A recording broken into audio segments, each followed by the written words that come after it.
Hey everyone, my name is Lostity.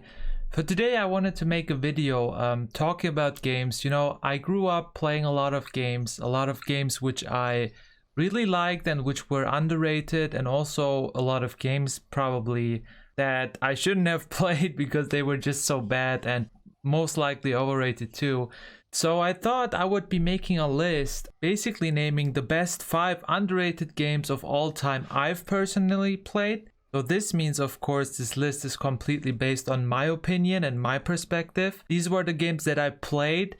I'm pretty sure there's a lot more underrated games out there that would deserve to be in a top 5 list or even top 10 because there's just so much. But yeah, here's the 5 best underrated games I've ever played growing up and in my opinion never got the attention they ever deserved. Starting off at the very top of the list, Mirror's Edge. Now, here's the thing. There's 2 games. The first one is from 2008 and the second one is from 2016. Let's start off with the first one because I remember playing this game with my friends at his place on his PlayStation 4, and you know, we were 3. 2 of us were always watching, 1 was playing. I remember it was so much fun. This game was so ahead of its time in the visual sense. It looked amazing and it still does. You have to remember that game is like 14 years old now and it's still worth playing. Now there's a difference between the first and the second one. In the second one you could also shoot and disarm enemies and use weapons, which you can in the second one, but that's not a problem at all. So in both games basically you play a woman called Faith, who's part of a group called the Runners, which run from rooftop to rooftop in a fictional city with the name of Glass. And the city looks amazing. There's so much to explore. The map is pretty huge.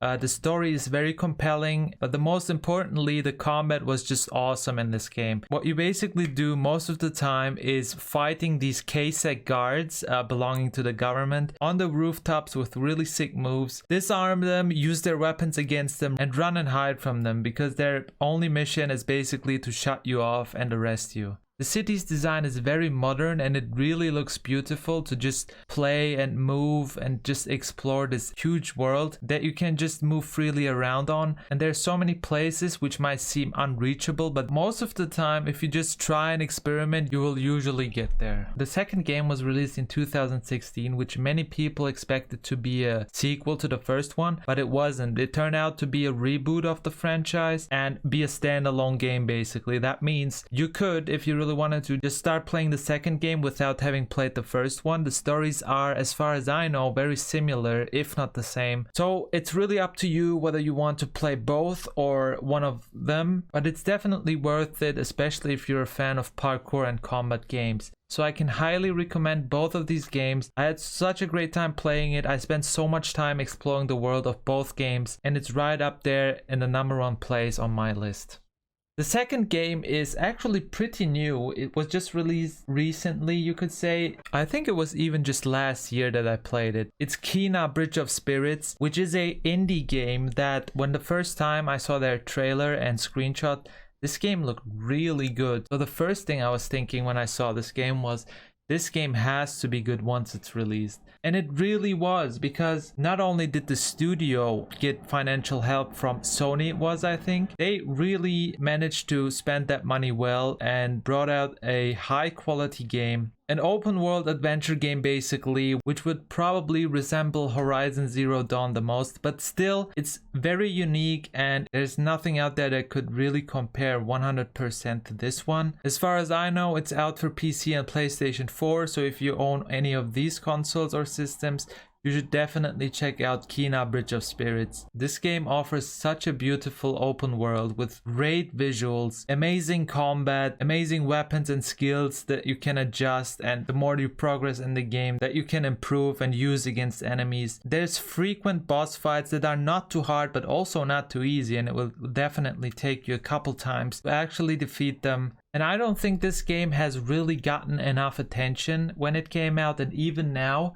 there was barely anything about it in the games news or on YouTube in general. So if you've never heard of the game, even if you heard of the game but never played it or never watched a trailer really, just play it for yourself. It's a really amazing game. I would easily give it a 9 out of 10. And I really think this is something everyone should have played at least once. My third game would be actually a relatively old one, I remember playing the demo the first time in 2013. I think that was also the year this game came out. The studio, I think, was not that big, but they still managed to bring a really great game with one of the best stories I've ever played in any game, actually. And this game is called Spec Ops: The Line. In this game, basically what you do is you play a soldier, and there's a huge war and huge chaos going on. A lot of sandstorms have completely covered the cities in the middle of the desert, and you have to get through with your special operations team being part of a secret mission. Now, there is a few aspects that make this game very unique. Throughout your gameplay, you face a variety of situations where you're forced to make really difficult decisions that all have consequences for you. And even though this game was first developed for console, which you can tell by the sometimes clunky controls while you play, just the story alone is worth playing this game at least once. I can promise you that the ending and the reveal will leave you with your mouth wide open.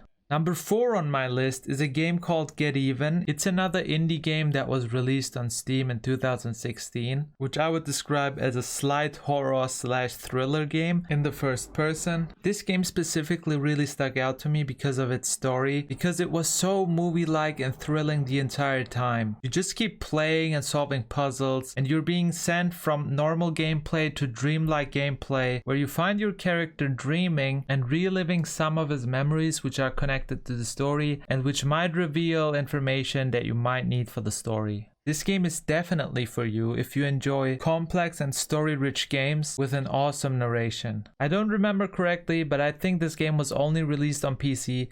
So if you're on PC and you're looking for a great game, check Steam for Get Even. It should be really cheap there, if not on sale. But either way, it's totally worth its money. You're gonna have a lot of fun with this. It's an amazing game, and I personally enjoyed it from the very beginning to the very end.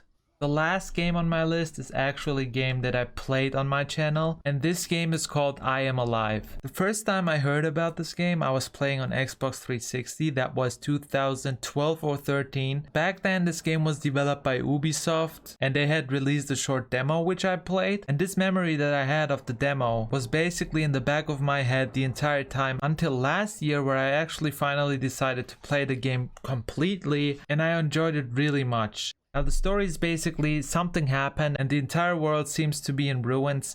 You play a survivor that's looking for his family, for his wife and his daughter. But since buildings and even infrastructure and roads are all destroyed, you have to do a lot of climbing and finding your way through the city, which will eventually get you to places where you meet a lot of other survivors, and they can be either a threat which you have to fight off or run away from, or actually good people or people in need that you can help. I heard a lot of people complain about the controls especially, but while playing this game myself, I actually found the controls to be very convenient. I never had any problems. Only 1 or 2 situations in the entire game where it felt like it was buggy, but that can just happen in any other game as well, so that was absolutely no problem or reason to hate this game. So if you like a story-driven, half-open world survival game, this is definitely for you. Now, I can imagine that the graphics might not be everyone's taste, but I think it just adds to the dystopian feeling of the game and just makes it so much more tense to play. Since this game was developed and released by Ubisoft, you can find it in their store using their launcher for a pretty decent and low price. So yeah, these were my recommendations, the 5 best underrated games I've ever played. Again, this is my personal list and opinions can always differ, and there are probably a lot of other games out there that are also underrated and that would deserve a spot in this list, but I can only find out if I find them and actually play them myself. So I hope you enjoyed this little video. If you have any questions regarding these games, feel free to ask. I'd love to answer them. If you like the format of this video and if you want to see more, I could also do the 5 best AAA games I've ever played or the scariest games I ever played. If you'd like more such videos, just let me know and I'd gladly make them. As always, I hope you enjoyed. If you did, leave a like and a comment. Give it a favorite and I see you in the next video. Thanks so much for watching.